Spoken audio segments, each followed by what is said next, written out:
Bueno, Apocalipsis capítulo 21. Apocalipsis capítulo 21. Ahí en Apocalipsis capítulo 21 empieza y es el comienzo de la eternidad, el comienzo del estado eterno, el comienzo del estado eterno. Es impresionante lo que podemos pensar en cuanto al estado eterno. El Señor ha venido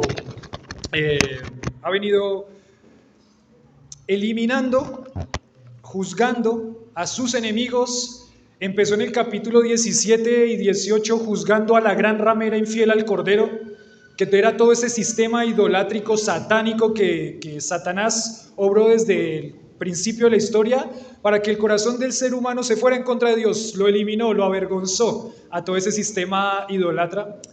Después dice que la bestia y el falso profeta, o sea el anticristo y el falso profeta, fueron lanzados al lago de fuego y azufre. Después siguió con las personas que en el reino milenial van a mostrar una rebeldía contra Dios y eran los últimos seres humanos a los cuales Dios iba a juzgar y a los cuales iba Dios a eliminar el pecado. El pecado es producto de la naturaleza del ser humano y todos los rebeldes, los que se rebelaron contra Dios, iban a ser o fueron eliminados. Después inmediatamente fue el juicio contra Satanás, eliminando a ese enemigo, echándolo al lago de fuego y azufre para que nunca más estuviera engañando a las naciones. Y en último lugar, envió a la muerte al lago de fuego y azufre. Fue eliminando y juzgando a cada uno de esos enemigos hasta que llegó a decir que ya no va a haber más muerte. Un enemigo que parece tan poderoso como la muerte, ya no va a haber más muerte. Ya no va a haber más muerte.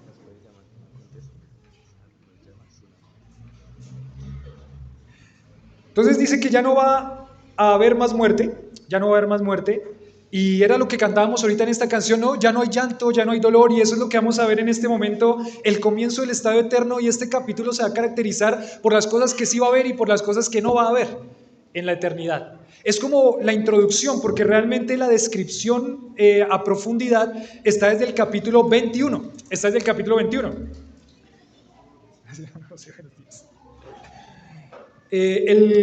La descripción de la eternidad está desde el capítulo 21, pero aquí va a ser una introducción, Y vamos a leer el capítulo 21, versículo 1 al versículo 4, y vamos a estar meditando en este aspecto. Dice: vi un cielo nuevo y una tierra nueva, porque el primer cielo y la primera tierra pasaron y el mar ya no existía más. Y yo, Juan, vi la santa ciudad, la nueva Jerusalén, descender del cielo de Dios, dispuesta como una esposa ataviada para su marido. Oí una gran voz del cielo que decía: he aquí el tabernáculo de Dios con los hombres. Él morará con ellos y ellos serán su pueblo y Dios mismo estará con ellos como su Dios. Enjugará Dios toda lágrima de los ojos de ellos y ya no habrá muerte, ni habrá más llanto, ni clamor, ni dolor, porque las primeras cosas pasaron. ¿Qué dice las primeras cosas? Pasaron. Solamente leerlo ya empieza a darle uno alegría. Solamente leerlo ya empieza a darle a uno esperanza. ¿Cuántos solamente leyéndolo dijeron: yo quiero estar allá? Bueno, 3 o 4, está bien, seguimos aferrados a la tierra. Pero ¿cuántos solamente leyéndolo ya se alegraron? Dijeron: qué lindo eso, qué lindo ese lugar, qué lindo ese lugar. Empieza la palabra diciendo que él vio un cielo nuevo y una tierra nueva. Esa palabra nuevo significa algo anteriormente desconocido, es lo que significa la palabra nuevo. Algo reciente, o sea, algo que no estaba, algo que no es viejo, sino que algo que es completamente nuevo. Lo último, se me viene a la mente cuando dice lo último de la moda, porque antes no existía supuestamente o no se había dado a conocer lo último, lo más reciente. Algo que antes era desconocido y ahí se va a presentar. Algo diferente, nuevo de aquello que es no acostumbrado. Nuevo, algo que no se tiene en el pensamiento porque no se sabe cómo es, porque antes no existía.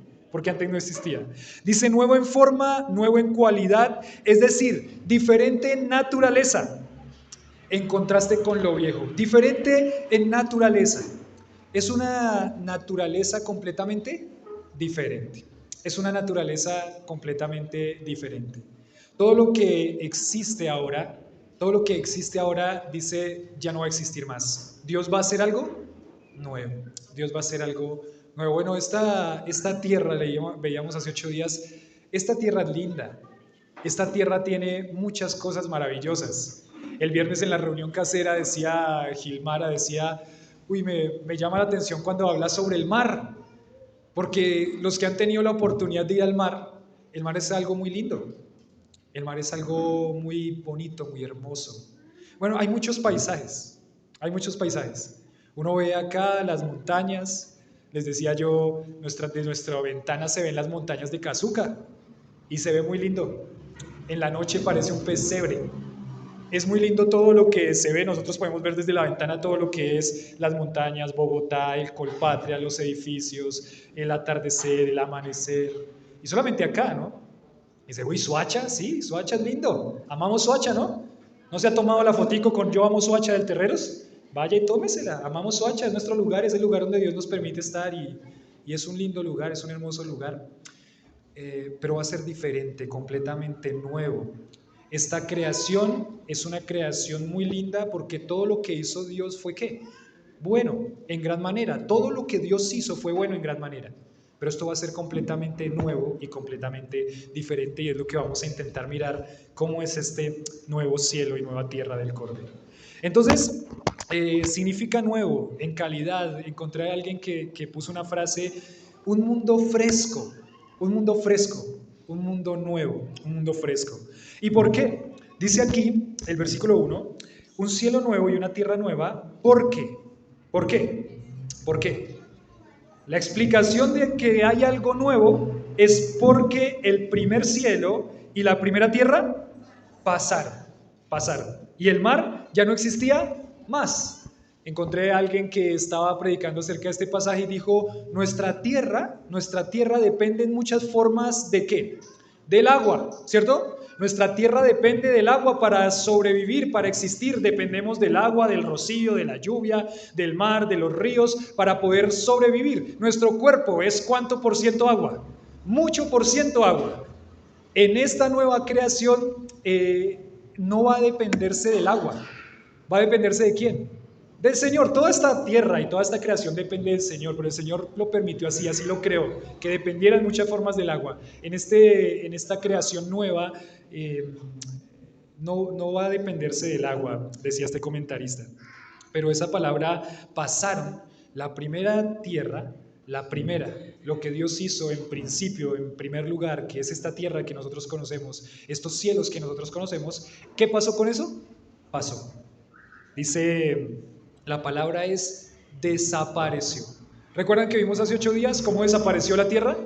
Vimos hace 8 días que en el libro de primera de Pedro, capítulo 3, nos hablaba de que esta tierra va a ser quemada y va a ser deshecha por el fuego y que los elementos ardiendo van a desaparecer esta tierra. Es la forma como Dios va a destruir esta primera creación. Va a desaparecer los primeros cielos y la tierra ya pasaron, desaparecieron. Ya no va a existir más. Esta tierra como nosotros la conocemos no va a existir más. Es más, en la escena anterior vimos que lo único que estaba ahí en ese momento que existía era ¿qué? El trono de Dios. El trono de Dios donde están parados estos hombres que fueron juzgados y lanzados al fuego y azufre. Ahora Dios va a hacer algo nuevo, algo renovado, algo fresco, porque esta tierra y esta primera tierra y primer cielo desapareció. Ya no existía más. ¿A cuántos les causa un poquito de inquietud y de tristeza que esta tierra ya no va a existir más? ¿A alguno le causa tristeza que esta tierra ya no va a existir más? Dice a mí, a Paola, bonito. Bueno, de pronto sí, pero lo que Dios va a hacer es mucho mejor, es mucho mejor, es lo que Dios hace. Dice el versículo 2, dice, y yo Juan, vi a la santa ciudad, o la santa ciudad, la nueva ¿qué? Jerusalén, descender del cielo de Dios, dispuesta como ¿qué?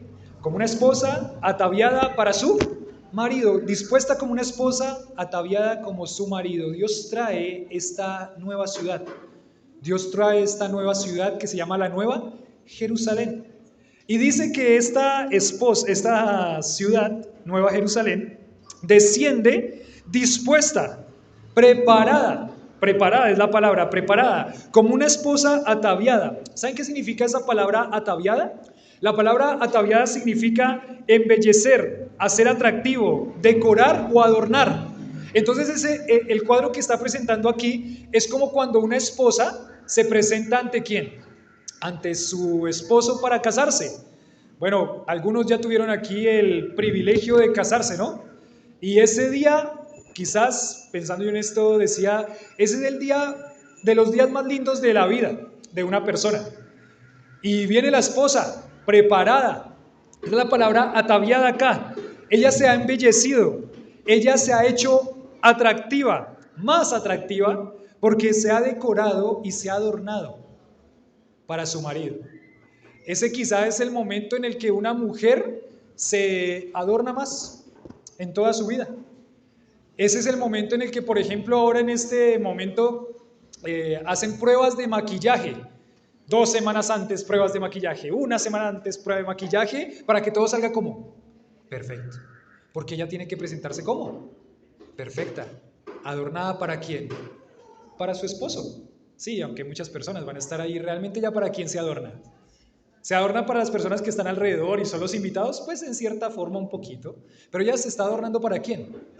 Para presentarse ante su esposo. Y esa es la palabra que aquí quiere decir ataviada, decorada, adornada. ¿Quién ha adornado y decorado y embellecido esta ciudad? Dios. Dios la ha adornado, la ha decorado, la ha embellecido, la ha hecho resaltar. La ha hecho resaltar. Esa es la nueva Jerusalén, esa es la ciudad de Dios, ese es el estado eterno. ¿Quiere ver cómo brilla esta ciudad? ¿Quiere ver cómo esta ciudad está embellecida? No se lo pierda dentro de 8 días, a la misma hora y por el mismo canal. Pero ¿quiere saber ver cómo esta ciudad ha sido embellecida? Lo dice desde el versículo 9, pero hoy estamos en la introducción. Pero lo que dice aquí nos está mostrando, esta ciudad nueva la ha preparado Dios. Esta ciudad nueva la ha preparado Dios, la ha embellecido Dios. Y tremendo porque si la ha embellecido Dios debe ser la ciudad más linda que existe y que va a existir más bien, sobre todas las cosas, sobre todas las cosas. Entonces dice ahí, la nueva Jerusalén, descender del cielo de Dios, preparada, embellecida, atractiva, decorada, adornada para su marido. Aquí dice, vi además la ciudad santa, la nueva Jerusalén, que bajaba del cielo, en otra versión, procedente de Dios, preparada como una novia hermosamente vestida para su prometido. Una novia hermosamente vestida para su prometido. Así baja esta ciudad que Dios ha preparado. Esa novia, dice aquí la palabra, novia, esa novia, esa ciudad, son las personas también que Dios ha preparado y que ha redimido de todas las edades, de todas las gentes, tribus, puebla y nación. Lo llama la santa ciudad.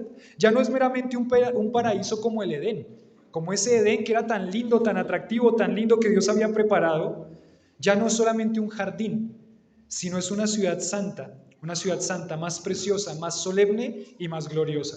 Cuando nosotros empezamos la Biblia y leemos el Génesis y vemos este pasaje sobre el huerto del Edén, ese huerto era un huerto maravilloso. Ese huerto de Edén era un huerto, un lugar ideal. Era un lugar donde yo hubiera querido estar y hubiera querido vivir, donde todo prosperaba, donde todo fructificaba. Ese huerto era un lugar soñado. Bueno, más que ese huerto del Edén, más que ese huerto del Edén, es esta santa ciudad, es esta nueva Jerusalén, hermosamente vestida para su prometido. El Señor la ha embellecido para Él mismo. ¿Y para Él mismo por qué? Para que toda la gloria y la honra sean para Dios. Para que toda la gloria y la honra sean para Dios. Ahí empieza y sigue diciendo el versículo 3. El versículo 3. Y oí una gran voz del cielo que decía, he aquí el tabernáculo de Dios con los hombres, y Él morará con ellos, ellos serán su pueblo, y Dios mismo estará con ellos como su Dios. El tabernáculo de Dios con los hombres. Esa palabra tabernáculo directamente nos lleva a pensar en un lugar, ¿verdad? Los que de pronto hemos tenido la oportunidad de leer la palabra de Dios en el Antiguo Testamento, cuando hablamos del tabernáculo, ¿qué se nos viene a la mente? Ese lugar que Dios había preparado al pueblo de Israel. Pero ese tabernáculo, ¿para qué era? ¿Para qué era el tabernáculo? El tabernáculo representaba la presencia de Dios con su pueblo. Ustedes recuerdan, ahí lo tienen la hojita los niños, Pero ustedes recuerdan que cuando se terminó de hacer el tabernáculo, dice que descendía que la presencia de Dios y llenaba el lugar santísimo. Del lugar santísimo salía la presencia de Dios y era Dios mostrándole a su pueblo que siempre su deseo, desde el principio su deseo era estar con ellos y tener comunión con ellos. Desde el principio Dios le mostró al ser humano que el deseo de Dios era tener comunión con su pueblo y con sus hijos, solamente que la comunión se rompió por causa del pecado. Pero al establecer el tabernáculo, lo que Dios les estaba mostrando a ellos es que Él siempre ha querido estar con su pueblo. Él siempre ha querido estar cercano a su pueblo.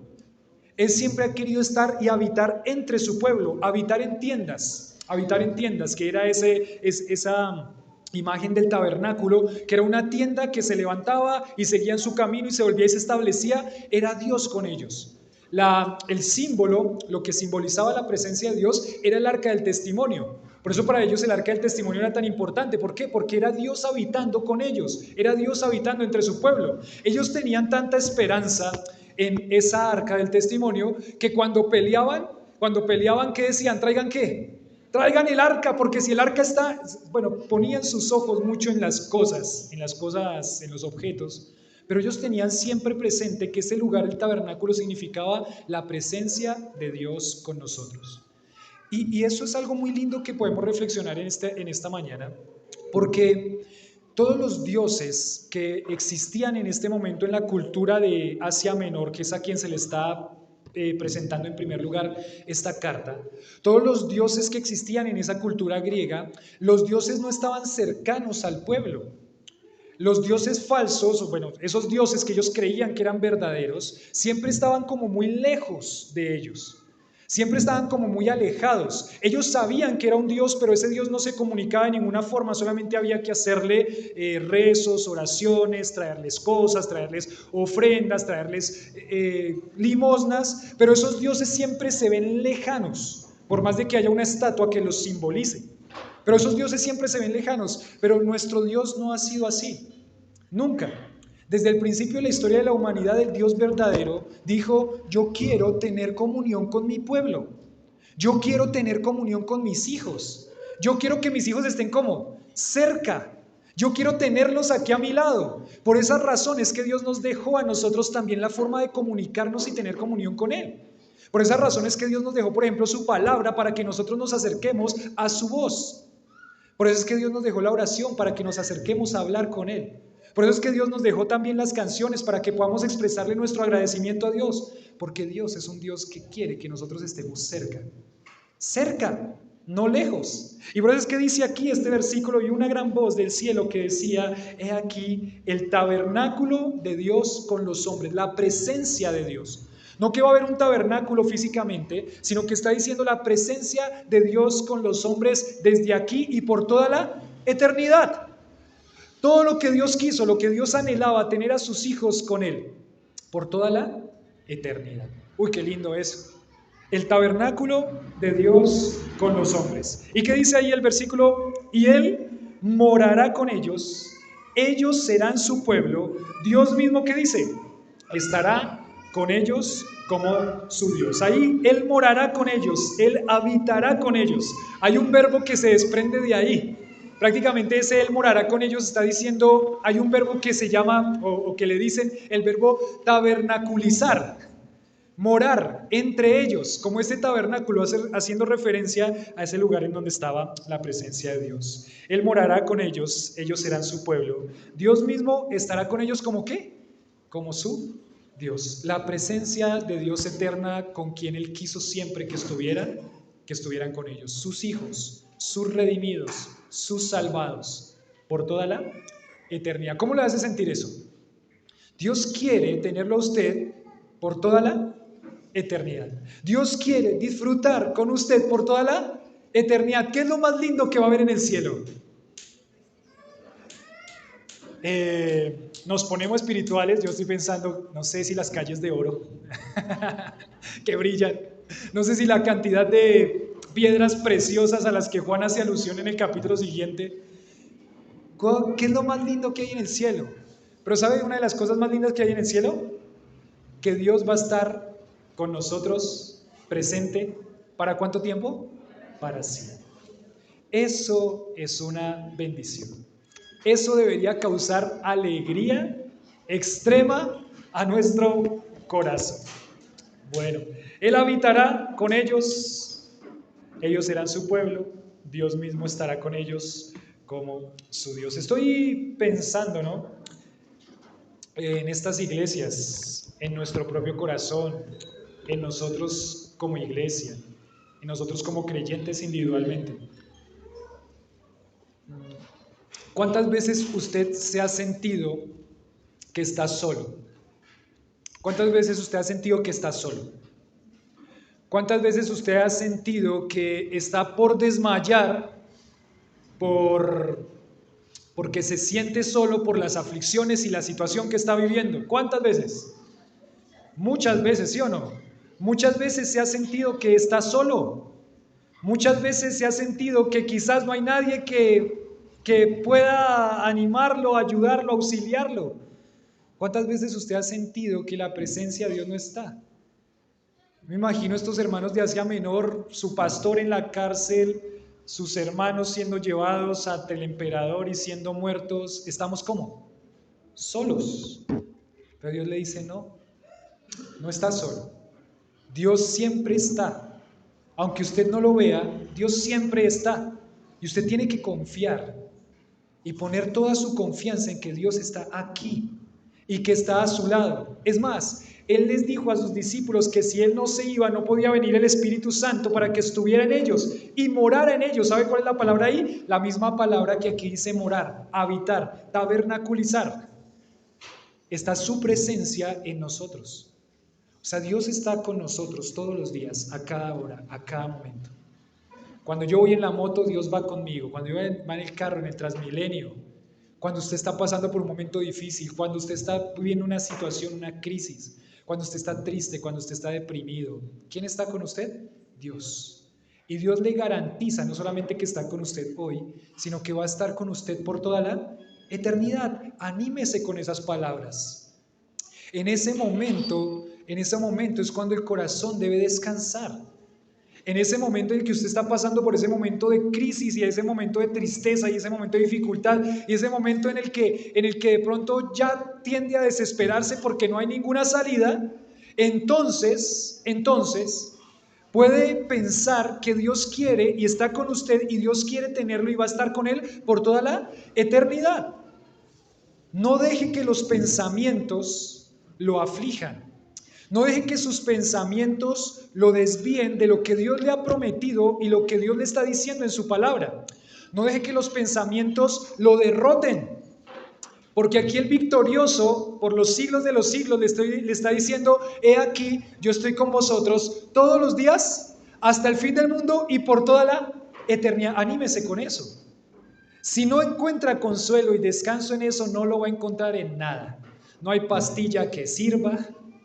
No hay psicólogo que sirva, no hay ninguna otra fuente que sirva, sino las promesas de Dios, que usted las tome, las agarre y las crea, Cuando sus pensamientos ganan en cuanto a que está solo, en cuanto a no hay nadie más que lo auxilie, no está confiando, no está creyendo en las palabras de Dios.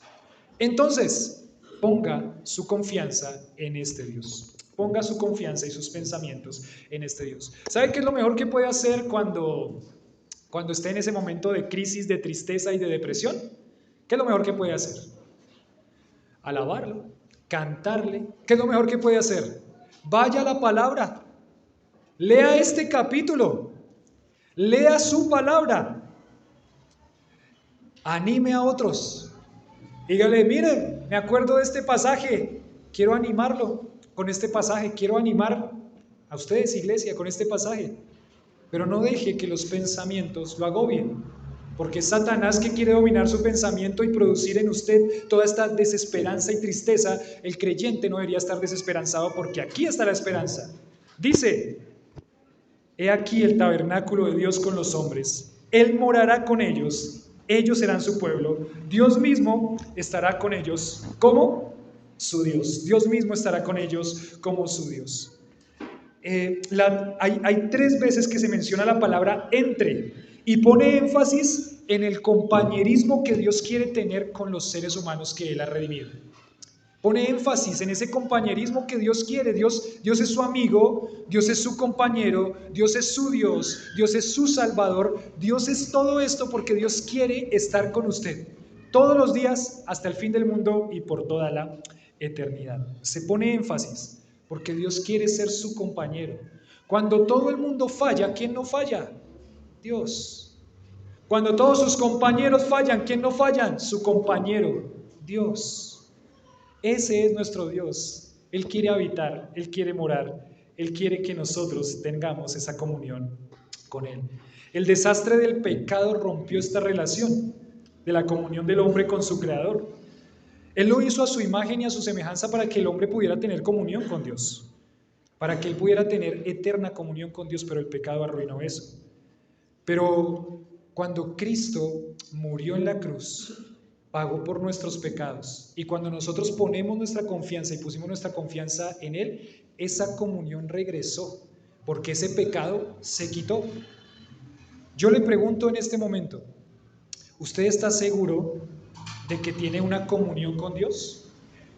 ¿Usted está seguro de que usted va a estar con Cristo teniendo esta comunión por toda la eternidad? ¿Usted está seguro que le ha pedido al Señor que le perdone su pecado y que lo salve?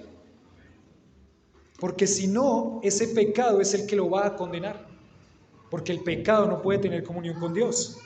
Es un buen momento quizás para reflexionar si realmente mi nombre está escrito en el libro de la vida y si yo voy a disfrutar de esta comunión eterna con Dios. Si no está seguro, o si usted dice, no, yo no estoy, seguramente no estoy en esa eternidad con Dios, hoy es el día en el que usted puede decirle al Señor, Señor, sálvame. Te pido que me salves, porque para eso viniste a morir por mí. Y quizás hoy, en este momento, en este preciso momento, es el día de su salvación, es el día de su salvación. La muerte de Cristo fue necesaria para destruir la barrera y restaurar esta relación de pecado.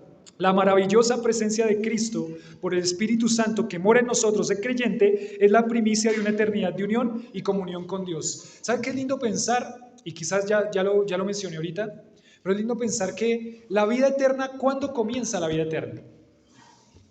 ¿La vida eterna comienza cuando yo me muero y paso a la eternidad?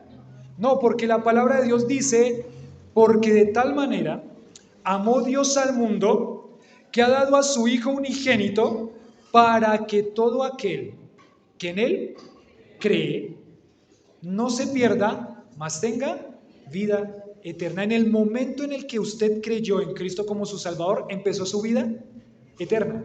Usted ahora es inmortal, en el buen sentido de la palabra, ¿no? No va a salir diciendo, el pastor dijo que somos inmortales, mátenme. No. Tranquilos. Desde el momento en el que usted creyó en Cristo como su Salvador, empezó su vida eterna. Porque todo aquel que en Él cree no se pierde, sino que tiene vida eterna. En el primer momento en el que usted creyó en Cristo como su Salvador, el Espíritu Santo vino a hacer una morada con usted. Y eso significa que desde el primer momento en el que usted creyó en Cristo como su Salvador, el Señor está teniendo una comunión continua y constante con usted y conmigo. Entonces la pregunta sería, ¿está disfrutando usted de esa comunión que tiene y que el Señor anhela con usted? ¿Está disfrutando de eso? ¿Está teniendo esa comunión continua y constante con el Señor cada día? ¿Usted se está acercando ante el Señor cada día a través de su palabra y a través de orar para encontrarse con aquel que quiere tener comunión con usted? ¿Con aquel que quiere encontrarse cada día con usted? ¿Cómo está ese momento con Dios? No, dejémoslo para la eternidad. No debería pasar eso. No debería ser su respuesta en su corazón. Su respuesta en su corazón debería ser, Señor, anhelo cada día tu presencia. Decía Moisés, si tu presencia no va conmigo, entonces yo no voy. Y la presencia de Dios está con usted cada día, todos los días. Disfrútela, aprovéchela. Ponga las alabanzas, lea su palabra, escuche las predicaciones, ore al Señor, comparta con sus hermanos, anime a otros creyentes. La presencia de Dios está con usted. Alabe al Señor, glorifique al Señor. Él quiere tener comunión con sus hijos. Lo está mostrando en este pasaje, ahora y por toda la eternidad. ¿Cómo está su comunión con el Señor? ¿Hace cuánto no lee su Biblia? ¿Hace cuánto no tiene un tiempo de oración con Dios? ¿Hace cuánto no dedica tiempo a escuchar un mensaje de la palabra de Dios? ¿Hace cuánto? ¿Hace cuánto su comunión con Dios está fría? Tóquese ahí el corazón. ¿Está frío o está caliente? ¿Cómo está? ¿Cómo está? Y quizás el ánimo en esta mañana es también pensar y ser consciente de la presencia de Dios en mi vida y tener y disfrutar de esa comunión que Él quiere tener conmigo hoy y por toda la eternidad. Disfrute al Señor, disfrute, porque eso es lo que Él quiere que pase. Él quiere que usted disfrute su comunión con Él, su comunión con Él. No hay ninguna otra relación que debería ser puesta a ese nivel que la relación con su Salvador y con la relación con su Señor. Yo me acuerdo que hace casi un año estábamos en un velorio y me acuerdo que las personas que estaban ahí dando testimonio de esta persona que fue con el Señor, decían de esta persona que murió, pero que está en este momento en la presencia del Señor, decían, nos da tristeza que no la tengamos con nosotros, pero ella ya está disfrutando de quien era su deleite, de su Salvador. Ella ya está disfrutando de quien anhelaba cada día, de quien disfrutaba cada día de su Salvador. ¡Ah, qué lindo! ¡Qué lindo! Qué lindo que yo también pueda anhelar. Y qué lindo que yo también pueda disfrutar. Y qué lindo que las personas puedan ver que mi rostro brilla porque he estado en la presencia del Señor cada día. ¿Disfruta usted de la presencia de su Salvador? ¿Cómo está su comunión con Cristo? Decía un predicador, estoy frío, Julián, estoy frío. Hace rato que no tengo comunión con el Señor. Bueno, pues hoy puede ser el día para que despierte, para que vuelva a su Señor. En este momento estamos en comunión con Él. En este momento estamos en la presencia de nuestro Dios. He aquí el tabernáculo de Dios con los hombres, Él morará con ellos, ellos serán su pueblo, y Dios mismo estará con ellos como su Dios. Como Juan lo pone aquí gramaticalmente, está hablando de una seguridad que él tiene, una confianza inquebrantable, la seguridad, como si esto ya estuviese realizado, como si esto ya estuviera pasando, él está seguro que esto va a pasar. ¿Confía usted en la palabra de Dios? ¿Confía en que esto que estamos hablando es la palabra de Dios, que va a ser segura y que va a pasar un día? Amén. Confiamos en que esto va a pasar. Entonces descanse en la palabra de Dios. Fortalézcase en la palabra de Dios, en esa palabra de Dios que no cambia, en esa palabra de Dios que no cambia. Dice el versículo 4, enjugará Dios toda lágrima de los ojos de ellos, y ya no habrá ¿qué? Muerte, ni habrá más ¿qué? Llanto, no habrá ¿qué? Clamor, ya no ¿qué? Dolor, porque las primeras cosas, ¿sabe que la muerte, el clamor, el llanto, el dolor son características de cuál creación? De esta creación. En esa creación ya no va a haber, ya no va a haber. Y eso también es para reflexionarlo, intentar meditarlo, intentar profundizarlo. Ya no va a haber más muerte. Ese verbo habrá significa existir. Ya no existirá más muerte. Ya hablábamos la semana pasada en cuanto a eso. Ya no habrá más llanto. La palabra llanto también puede ser traducida como pena, aflicción, dolor o tristeza. ¿Cuántos han sufrido una pena grave en su vida? Sí, Señor. Aflicciones. Sí, Señor. Dolor. Sí, Señor. Tristeza. Sí. Ya no va a haber. Ya no va a existir. Las lágrimas que se producen por el dolor. Las lágrimas que se producen por el dolor ya no van a existir. Esa palabra enjugar significa secar o frotar para borrar, como si estuviera con un pañito limpiando las lágrimas. Y bueno, no queremos pensar que Dios va a estar con un pañito limpiando nuestras lágrimas. ¿Por qué? Porque no va a haber lágrima, no va a haber llanto, no va a haber dolor. ¿Cuántos están sufriendo enfermedades? Sí, Señor, me está doliendo el hombro acá, hice una mala fuerza y tengo 3 días de que me duele este hombro, ya no va a haber dolor del hombro. ¿Cuántos están sufriendo enfermedades duras, graves? ¿Cuántos están sufriendo penas? Escuchaba una predicación esta mañana de alguien que predicaba este pasaje y decía, esas penas sentimentales, de pronto sufrimiento por la relación sentimental que se quiebra por causa del pecado. Hasta mismo, no solamente estoy hablando de las infidelidades, de las separaciones, estoy hablando también de cuando uno como esposos y como matrimonio tiene ¿qué? Un conflicto. Ese dolor que se causa, ¿no? Dolor que causa porque le dije algo que no quería decirle. Dolor que causa porque le dije algo que sí quería decirle pero estaba mal. Dolor que causa porque sus palabras hirieron a su esposa. Dolor que causa porque sus actitudes ese dolor no va a estar más. No va a estar ningún tipo de aflicción. Todas las situaciones que vivimos con enfermedades de otros familiares y que nos producen tristeza no van a estar. Todas las aflicciones que vivimos por enfermedades no van a estar. Por sentimientos no van a estar. Por decepciones y desilusiones. ¿Sí o no? ¿Se ha sentido decepcionado y desilusionado alguna vez? Sí, lo han desilusionado, lo han decepcionado, le han fallado. Eso no va a existir. No va a estar más. Qué lindo.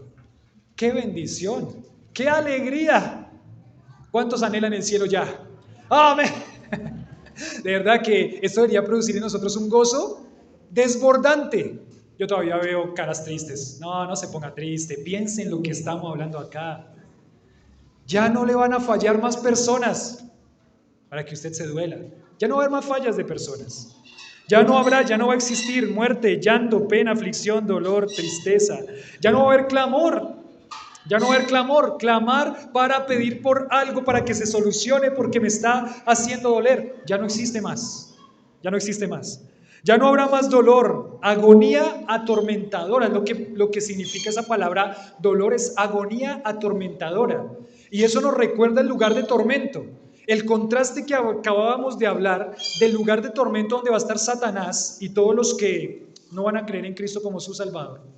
Ese tormento, esa aflicción, ese dolor, esa desesperanza es todo lo contrario acá. Ya no va a haber tormento, ya no va a haber aflicción, ya no va a haber dolor. Dios va a quitar todas esas cosas. Ya no va a haber agonía atormentadora. Y aquí es interesante también porque la palabra también significa un dolor producido por el trabajo físico, que genera cierto tipo de angustia y fatiga, ¿sí o no?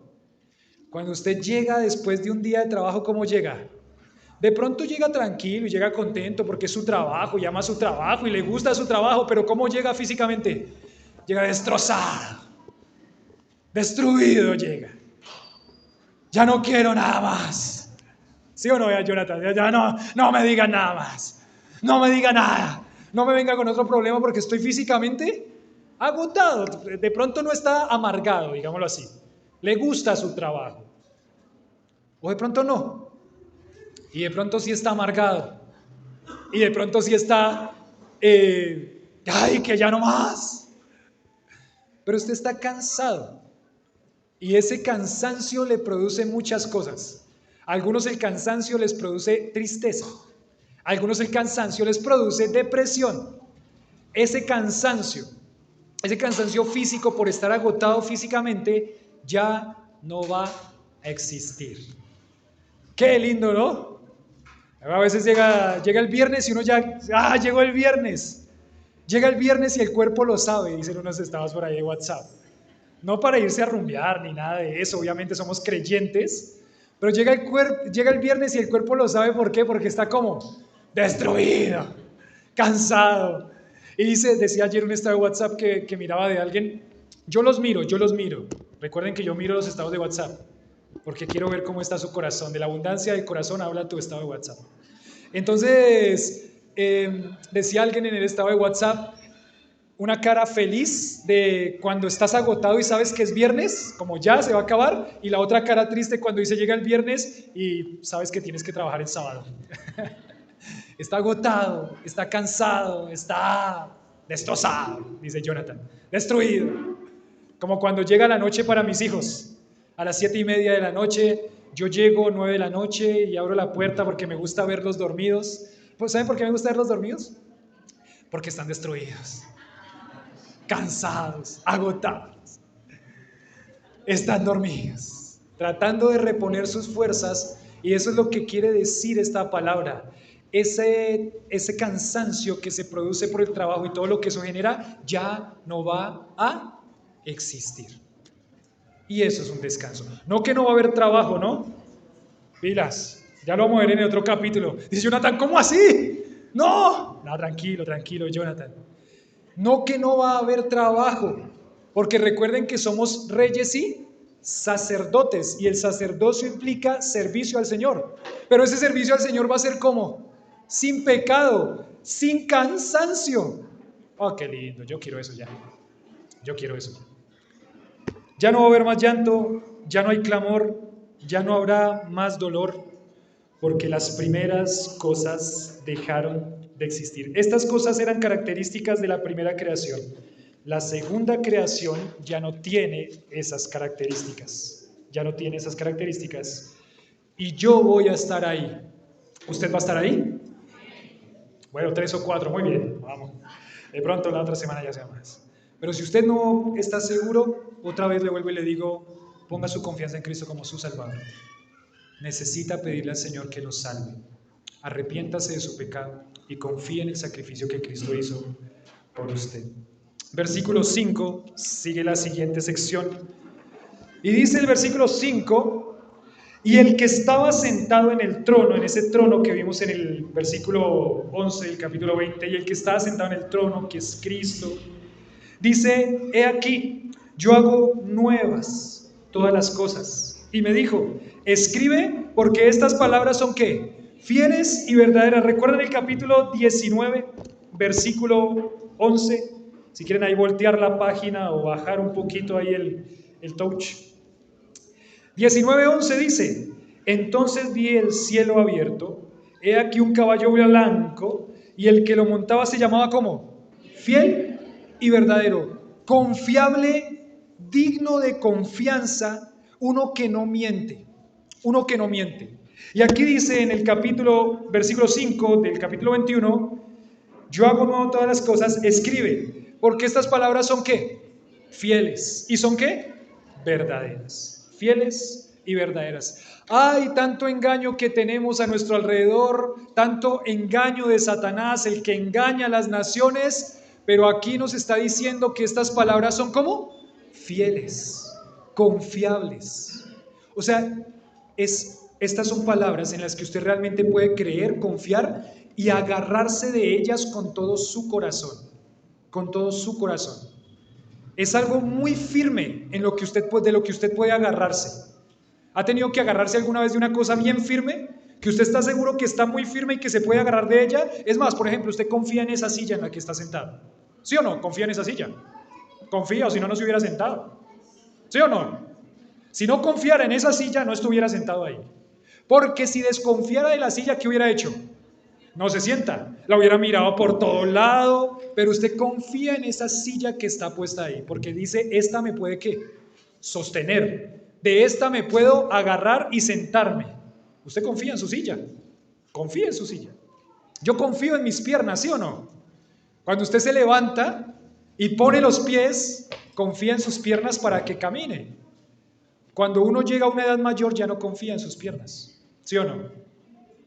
Porque pierde la movilidad, pierde la agilidad, pierde la fuerza. Entonces, ¿cómo está usted caminando?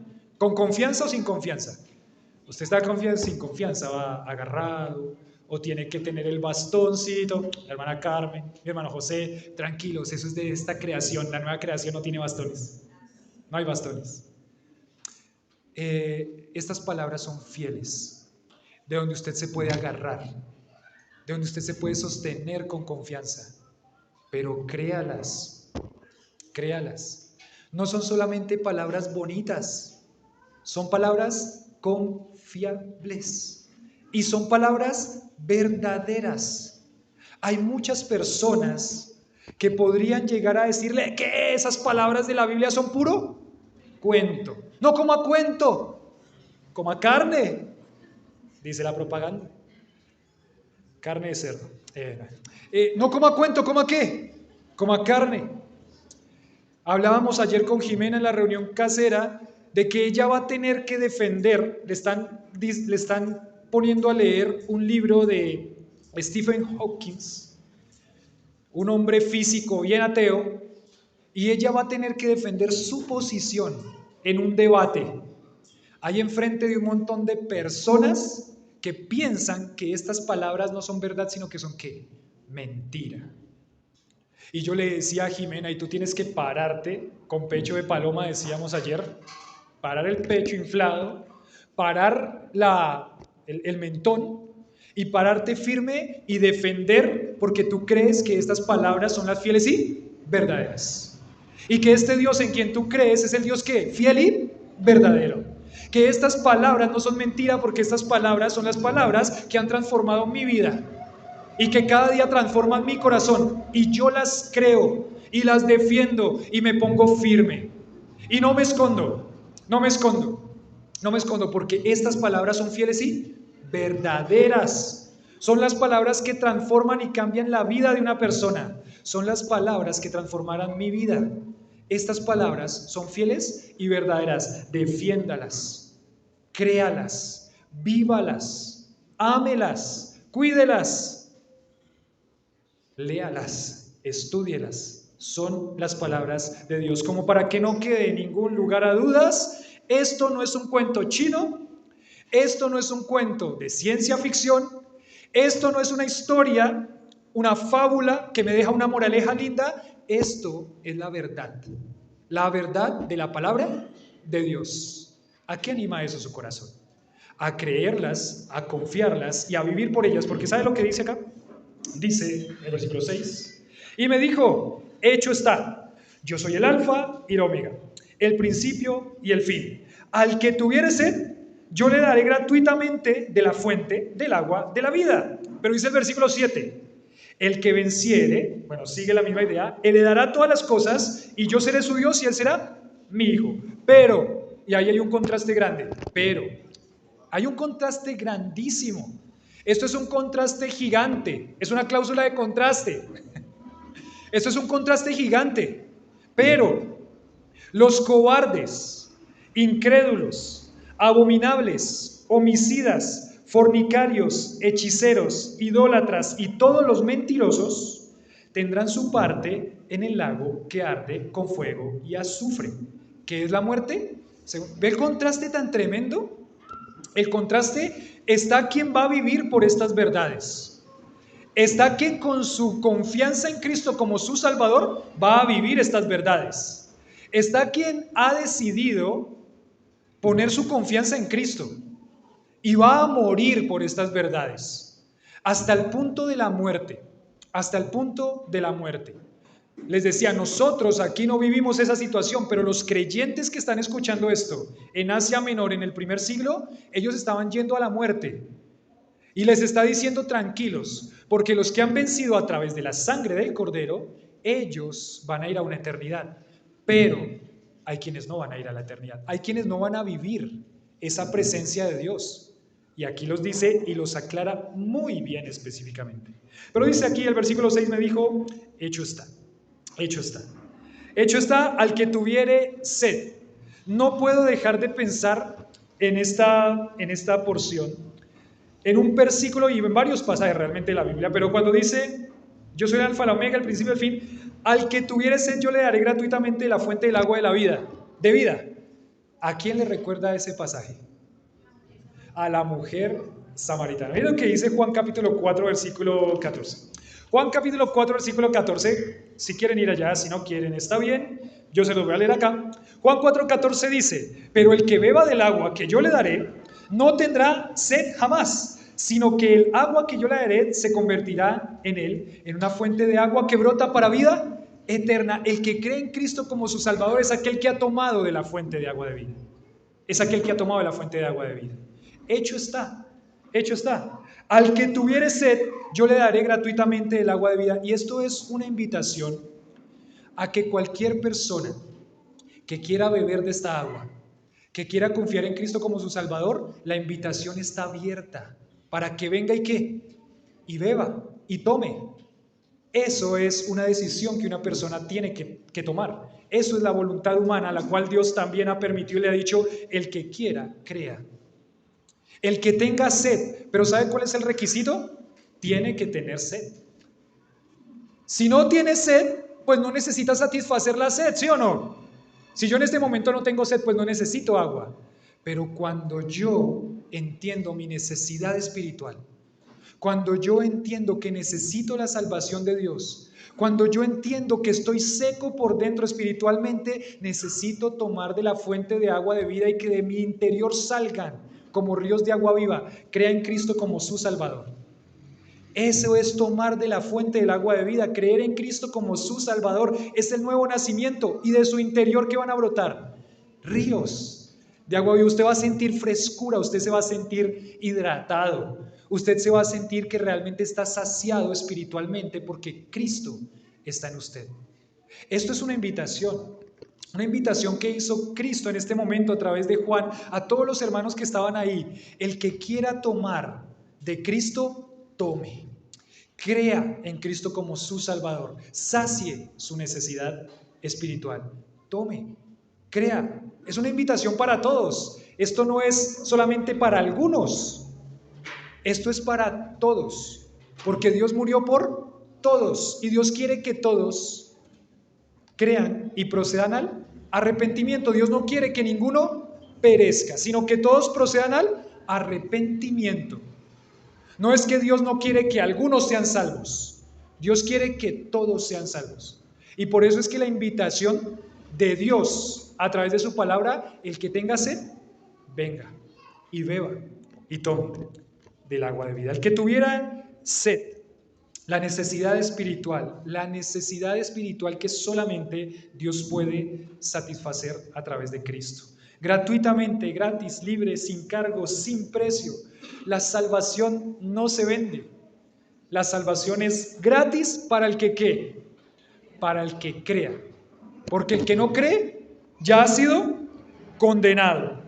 Porque no ha creído en el nombre del unigénito Hijo de Dios. Si usted en este momento está a punto de creer y hay algo que le está estorbando el creer, entonces venga al Señor con todo su corazón y con toda su confianza y dígale: Señor, creo en ti, sálvame, confío en ti como mi único y suficiente Salvador. Él quiere saciar su sed, Él quiere saciar su sed. En Juan 7:37 también Cristo habló de este concepto y dice: y en el último día, el gran día de la fiesta, Jesús, puesto en pie, exclamó en alta voz diciendo: si alguno tiene sed, que venga a mí y beba. Si alguno tiene sed, que venga a mí y beba, porque de su interior van a brotar ríos de agua viva. Al que venciere, aquí está puesto como un futuro, pero realmente desde el capítulo 3, cuando él estaba escribiendo las cartas Apocalipsis, vemos que la forma de este verbo no está en futuro, sino en presente. El que es un vencedor, el que vence. ¿Cómo vence una persona? ¿Cómo vence una persona? Déjenme ir al libro de Primera de Juan, ahora sí quiero que hayan todos ahí unas hojitas atrás.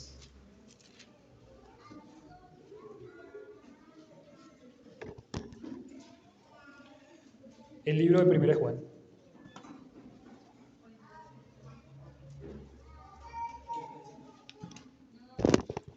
Primera de Juan,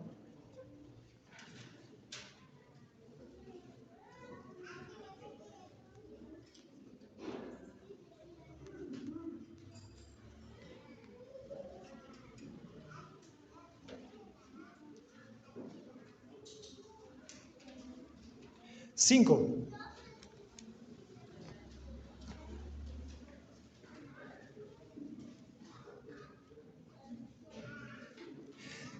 Primera de Juan capítulo 5, Juan también hablando, es el mismo escritor de Apocalipsis, nos va a definir muy bien quién es el que es vencedor. ¿Quién es el que es vencedor? Miren lo que dice Primera de Juan capítulo 5, 1. Dice, todo aquel que cree que Jesús es el Cristo, es nacido de Dios, y todo aquel que ama al que engendró, ama también al que ha sido engendrado por él. En esto conocemos que amamos a los hijos de Dios, cuando amamos a Dios y guardamos sus mandamientos. Pues este es el amor a Dios, que guardemos sus mandamientos, y sus mandamientos no son gravosos. Y mira el 4. Porque todo lo que es nacido de Dios, ¿qué dice? Vence al mundo. ¿Lo que es qué?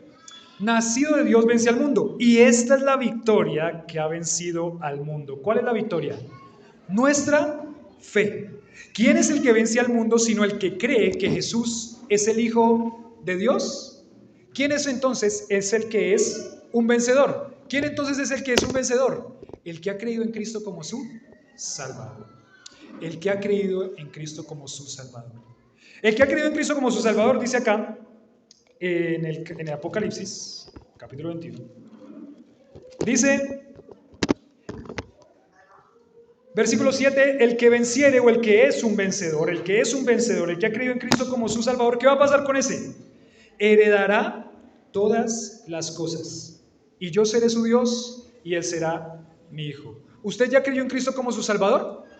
Entonces usted es un vencedor y él es su Dios y usted va a ser su hijo. Aquel que no cree en Cristo como su Salvador, él no es su ¿qué? Su Dios y tampoco es su hijo. Y quizás lo aclaro porque el concepto bíblico no es que todos somos hijos de Dios. No es que todas las criaturas de este mundo o todos los seres humanos de este mundo son hijos de Dios. No, no son. Los únicos que son hijos de Dios son ¿quiénes? Quienes han creído en Cristo como su Salvador. Entonces, eso es bueno aclararlo porque la falsa enseñanza y la falsa doctrina enseña que, tranquilo, usted crea en lo que quiera creer, porque igual todos somos hijos de Dios. No todos somos hijos de Dios. Los únicos que somos hijos de Dios somos los que hemos vencido a través de creer en Cristo Jesús como nuestro Salvador. Y estos que han vencido y que son vencedores, estos que han tomado de la fuente del agua de vida a través de creer en Cristo como su Salvador, dice aquí algo muy lindo. El que venciere heredará todas las cosas y yo seré su Dios y él será mi hijo. No solamente la eternidad con Cristo, sino que en Cristo tenemos grandiosas y maravillosas y lindas promesas y lindas cosas. ¿Usted se imagina? Usted va a heredar la ciudad santa de Dios. Piensen en eso. ¿A cuántos les gustaría heredar algo? Cualquier cosa. Amén, sí, chévere, heredar algo, ¿cierto? Le dejaron una herencia. Ay, qué lindo, me dejaron una herencia. Ya empieza uno a hacer planes, ¿no? Se le llenan los ojos, se le abren los ojos. Ay, qué lindo. Pues bonito, chévere, gracias a Dios. Usted va a heredar la ciudad santa de Dios. ¿Ustedes recuerdan a Jesús? ¿Qué fue lo que dijo Jesús? Jesús dijo, yo me voy, pero ¿voy a qué? A prepararles lugar para que donde yo estoy, vosotros también. Ese es el lugar que el Señor ha preparado. O sea que si de pronto usted no recibe ninguna herencia en esta tierra, tranquilo, no se ponga triste. Dice, no, pero qué mala suerte. No diga eso. Porque usted va a heredar todas las cosas. Entre ellas va a heredar la ciudad santa de Dios. Qué privilegio y qué bendición. Pero termina aquí el versículo diciendo, pero ¿quiénes tendrán su parte en el lago de fuego y azufre que es la muerte segunda? Los cobardes, en primer lugar lo pone. Los cobardes e incrédulos. Claro, el incrédulo, dice aquí la palabra, es alguien que no cree en el evangelio y es alguien que está sin la fe cristiana. Sin la fe cristiana. El cristianismo es la única religión verdadera. El cristianismo, no hay otro. Hay 4.200 religiones falsas en el mundo. Solamente una que es verdadera, el cristianismo. El cristianismo. Aquí cuando dice la palabra incredulidad, dice alguien que no cree en el evangelio o sin la fe cristiana. ¿Cuál es la fe cristiana? Lo vimos ahorita. La que vence al mundo. ¿Y cuál es la que vence al mundo? Aquel que ha creído que Jesucristo es Dios y que creyendo en Él tiene vida eterna. El incrédulo, el que no cree eso y dice, ay no, yo pienso que la salvación también viene por mis obras, ese va a tener su parte en el lago de fuego y azufre. Ay, yo pienso que la salvación viene a través de ir a hacer un sacrificio a cierta estatua o a cierto, ese va a tener su parte en el lago de fuego y azufre. Porque la palabra fe significa confiar completamente. Y si usted no confía completamente en Cristo y le añade a esa salvación otras cosas, no ha creído en el unigénito Hijo de Dios. La persona que no cree en Cristo única y exclusivamente va a tener su parte en el lago de fuego y azufre. No hay otra salvación, porque no hay otro nombre bajo el cielo en que los hombres puedan ser salvos, sino en el nombre de ¿quién? De Jesucristo. La persona que no tiene la fe cristiana, y lo pongo, miren las palabras, es delicado lo que yo estoy diciendo, es exclusividad, exclusivamente. No, pues tan exclusivo, sí, es que así es. Para Dios no hay blanco, negro y grisecito. Para Dios es blanco o es negro. No hay medio para Dios. Y aquí lo que nos dice la palabra es que aquella persona que exclusivamente no ha puesto su fe y su confianza en Cristo va a ir al lago de fuego y azufre. Es la muerte segunda. La persona que confía en sus propias obras va a ir al lago de fuego y azufre. La persona que confía en un ídolo para que lo salve va a ir al lago de fuego y azufre. No hay otro lugar para esa persona. Solamente aquellos que han tomado de Cristo y que son bendecedores en Cristo van a heredar la ciudad santa. Pero también hay otra palabra que nos llama la atención ahí que dice los cobardes. Los cobardes. ¿Qué significa la palabra cobardía? La palabra cobardía significa uno temeroso o tímido. Esa palabra cobardía la entendieron muy bien estos primeros cristianos. Usted es cristiano, si es cristiano lo voy a matar. Esa es la palabra cobardía. Aquella persona que no ha creído en Cristo Jesús y sabe cómo lo va a manifestar. La persona que no ha creído en Cristo Jesús como su Salvador lo va a manifestar al ser cobarde.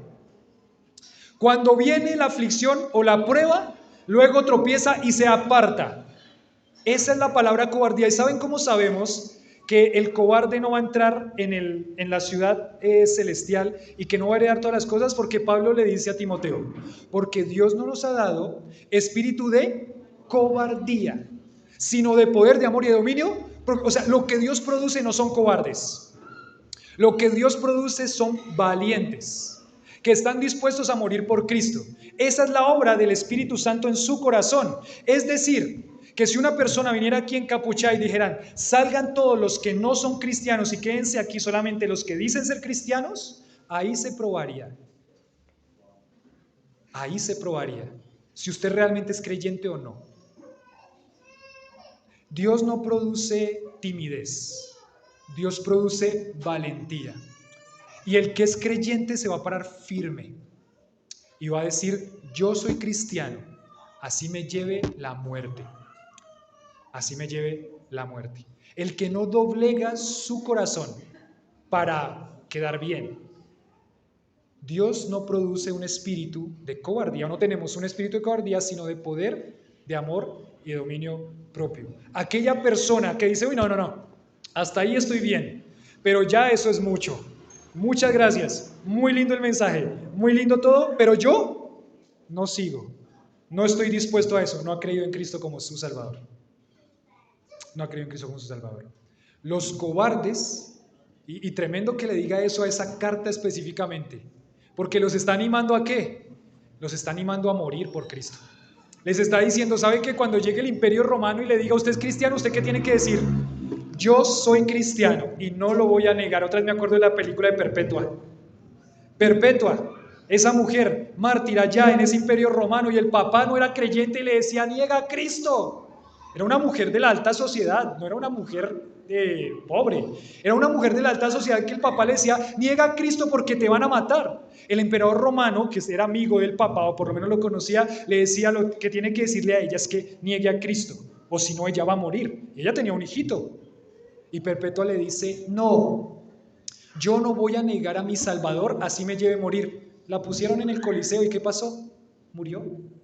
Murió, en la película dice que su pastor fue con ella y otros creyentes que los tenían ahí y los devoraron las fieras. Porque Dios no produce cobardes. Si usted es creyente, usted tiene un espíritu de poder, amor y dominio propio. Examine su corazón, porque hay muchos que piensan que son creyentes y no son. Hay muchos que piensan que sus nombres están escritos en el libro de la vida y no son, no están. Algunos en aquel día me dirán: Señor, Señor, en tu nombre echamos fuera malditos al fuego eterno. Porque no había creído en Cristo Jesús como su Salvador. Tenía la fe de sus papás, puede ser, los muchachos, tenía la fe de sus papás. Puede ser que usted dijo: me parecen palabras bonitas y me gusta ir, me siento bien. Está excluido de la herencia en la ciudad celestial. Lo único que lo puede salvar es pedirle a Cristo que lo salve. Terminemos con las últimas, se nos fue el tiempo.